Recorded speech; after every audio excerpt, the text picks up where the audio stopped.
Today's session is about part 2 of cerebellum. If you have not watched the part 1 of cerebellum, please do watch the video and subscribe my channel for more videos. So let's get into the topic. The part 2 of cerebellum is consisting of two subtopics. Those are the functions of cerebellum and the applied physiology of cerebellum.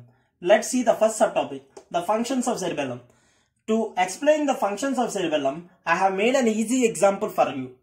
That is, a NEET student is aiming for 600 marks in his final examination. How his brain is going to function? How his brain is trained for doing this activity?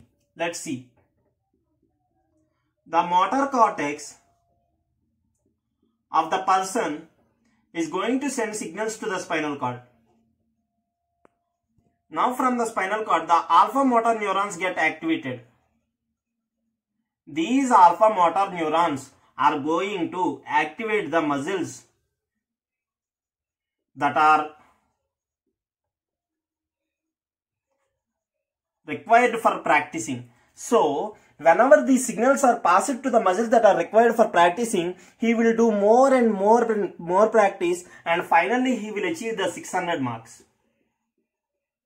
So, his brain is trained in such a way that motor cortex sending signals to spinal cord sending signals to alpha motor neuron, and alpha motor neuron to the muscles. If you are going to see this flowchart deeply, you are going to see the motor cortex is in turn affected by two other structures.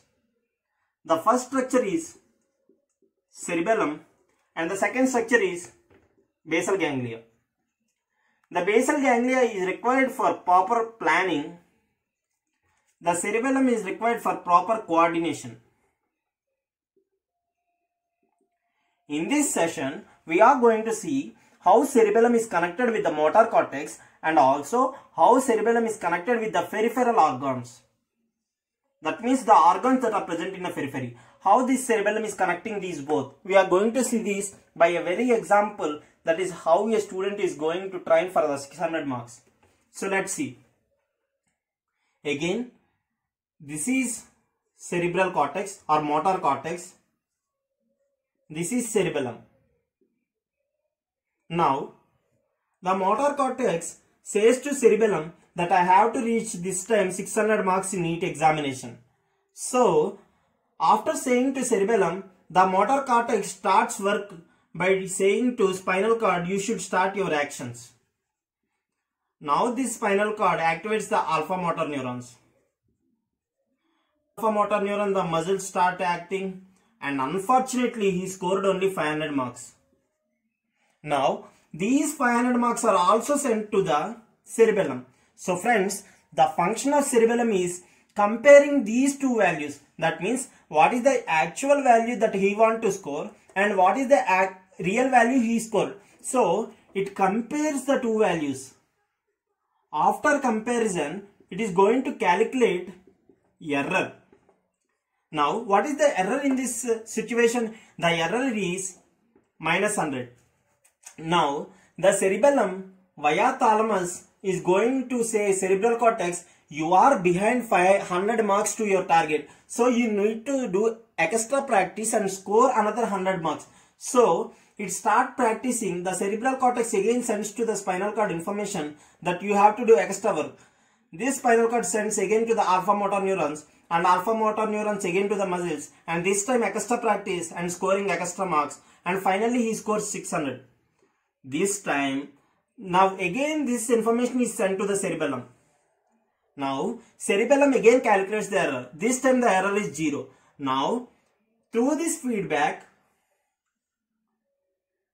the cerebral cortex is stimulated that I have reached my target. Now the cerebral cortex start inhibiting these steps. So, the cerebral cortex does not send information to the spinal cord and automatically these following steps will be stopped. So friends, what is it? Again we have to see how this functioning is happening. First, cerebral cortex is going to say to the cerebellum that I have to reach 600 marks. But after all these actions, that is through spinal cord, alpha motor neurons and muscles, he reached only 500 marks. These two marks are compared by the cerebellum and the error is calculated. This error is sent to the cerebral cortex and this cerebral cortex tells to spinal cord correct the error. Now spinal cord corrects the error. After correction of the error, they will finally see that if the error is 0, the cerebellum says to cerebral cortex, you must stop the actions as you reach your target. Now, the actions of these are stopped. Now what happens? You must look into the applied physiology of cerebellum. To look into the applied physiology, take this example. If cerebellum is absent, what happens? There will be no comparison. There will be no proper planning. There will be no proper coordination. What happens? If you are going to see, actually compared and he sends to the cerebral cortex. This time cerebral cortex tries to do work. If again the error is not compared, he will reach through the other marks that are non-essential. That means the error is not found. He may score up to 700. He may score 720. He may do extra practice. Extra effort is seen whenever cerebellum is absent. The loss of planning is known as dysmetria. The loss of coordination is known as ataxia. And during ataxia, we are going to see two things: past pointing and overshooting.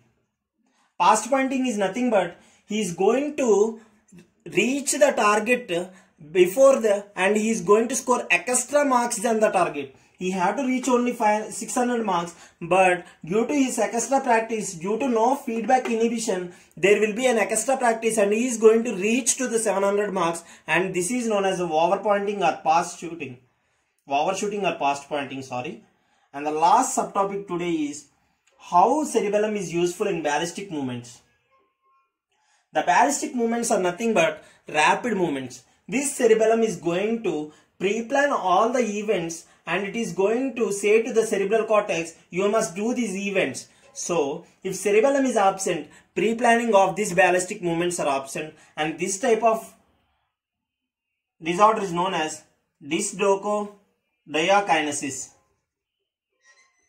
The absence of rapid movements, the proper coordination of rapid movements is absent. This type of disorder is known as dysrhodokinesis. Thank you for watching the video. Please do subscribe my channel.